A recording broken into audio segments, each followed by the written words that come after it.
Hey friends, Graham here from the recordingrevolution.com, and today I want to talk about some mixing with bass guitar. If bass is not fitting in your mix the right way, there's a lot of things that could be the problem. There's a lot of things that could be the solution. Today I'm just going to offer you one potential solution, and that is distortion. Distortion is a wonderful thing in audio in general, and it's a wonderful thing with bass guitar. If you're given or recorded a DI'd bass guitar that is just a little bit thin, a little bit lifeless, some good old-fashioned amp simulation or distortion can really give it some life and some edge, especially if you're in a rock setting. Then you can really almost overdo it and get away with it.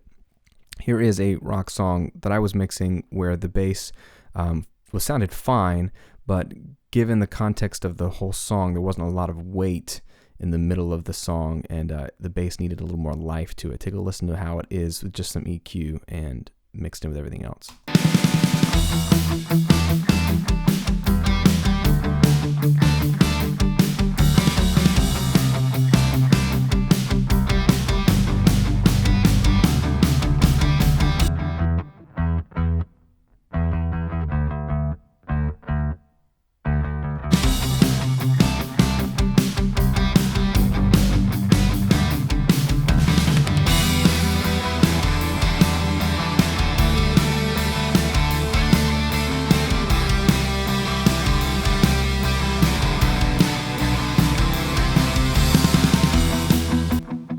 Okay, it sounds fine. It's a well-played bass, but it feels like, especially when the guitars got a little bit louder and the hook kind of came in towards the end there, it seemed kind of lacking. And no amount of EQ or compression is going to turn that bass into anything bigger than it really is. So just here's one example of something you can do. Sometimes I like to blend in some distortion with the bass and blend it with the DI, and in this case, I just put it straight on the DI. So I used Sans Amp, which is a super fun sound, by the way, whether it's the pedal or the plug-in, and I just put it right on the actual guitar, the bass DI track itself. There is a preset that I like called Crunchy Bass, and then I tweak from there, and it just gives you a lot of nastiness. So here it is, and I'll turn on the amp.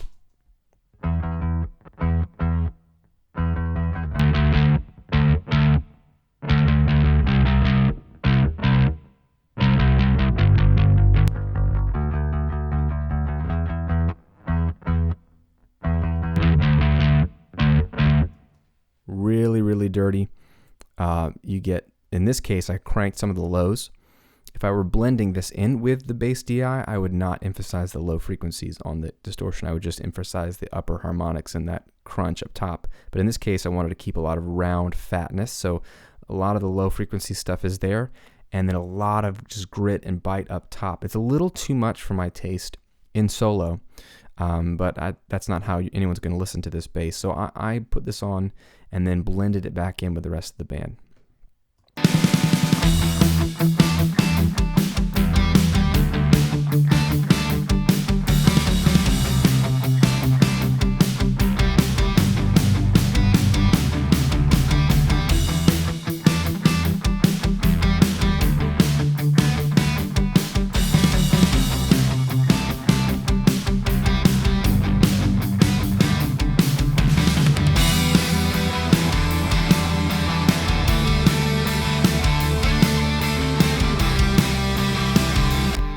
Way more thickness, way more weight, especially in the part where it picks up right here.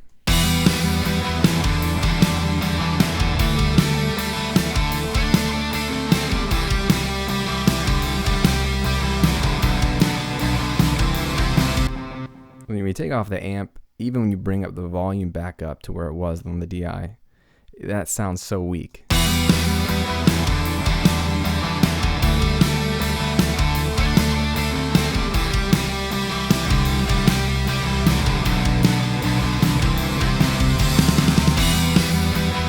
That sounds huge. So it really helps in bringing out a lot of harmonics and depth and weight on the bass, especially in rock music. What it's also doing is on little teeny speakers, your iPhone speakers, laptop speakers, whatever they are, anytime you add distortion or harmonics on the upper mid frequencies and beyond, it helps things like bass, which don't translate well on tiny little speakers, to actually cut through. You actually can hear the bass note, at least, and hear the bass note moving and feel it make sense with the chords. You won't have that weight at the bottom because the speaker can't reproduce that, but you at least will perceive the bass as part of the arrangement, which is very, very important. So much like the slap or the snap on the kick drum, that beater head that clicks nicely, wanting that to be on your kick drum so it cuts through on small speakers, the distortion trick on a bass guitar really, really helps as well. So just another way to think about distortion on bass. If you got any kind of amp simulator,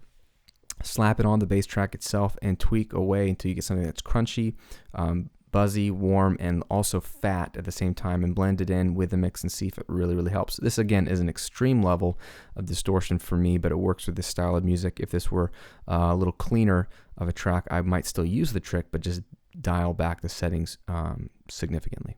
Hope that gives you something to think about on your next bass guitar mix.